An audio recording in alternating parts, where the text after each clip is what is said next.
One of the things that we do out of Marlborough is Pinot Noir from Central Otago.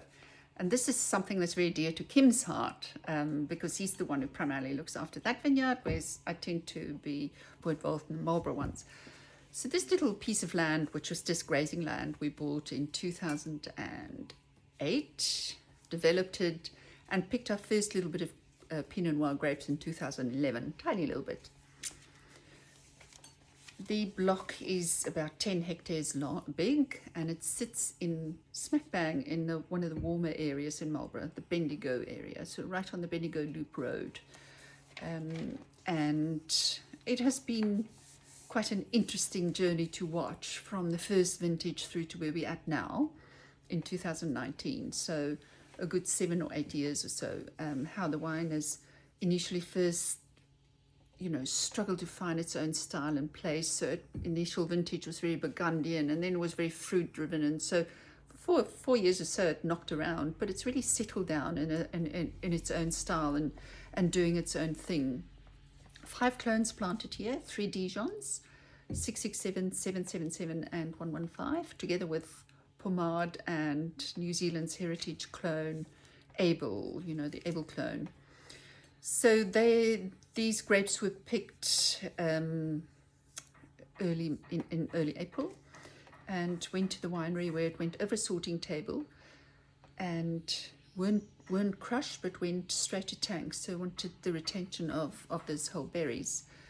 It then sat on a cold soak for 5 days, after which it went through fermentation, and then 50% the wine was aged in barrel, and 50% wine stayed in stainless steel. So it is quite an interesting mix. The flavors of Central, of course, is so big that you can hold back a little, or try and retain some of that freshness by using the stainless for that. So when we look at the nose of this, and it's just part of my favorite time of the year, summer, of course, you can really taste the fruit that we have in this one. Big fat ripe cherry, and this is from just down the road. Big fat ripe cherries from Central Otago. They're so juicy and so soft at the moment. But I think what best illustrates the wine is this Black Doris plum. It's juicy and it's sweet, and it has a beautiful savory layer under all that sweetness, and that you see in this wine too. More like Vegemite or beef bovril, just peeking out behind all these flavors.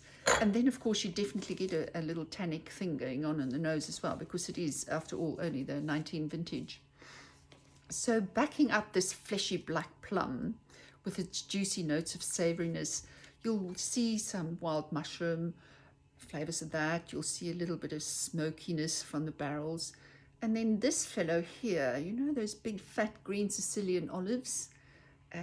I always get that in this wine on the palate, and I just adore it, and it's definitely part of the handprint of this wine. So color wise, here is the thing. It's not the big red intense thing. It is quite a lighter color. Just going through the whole process of the spiciness and the fruitiness, and I really just invite you into the glass, and we hope that it does the same to you.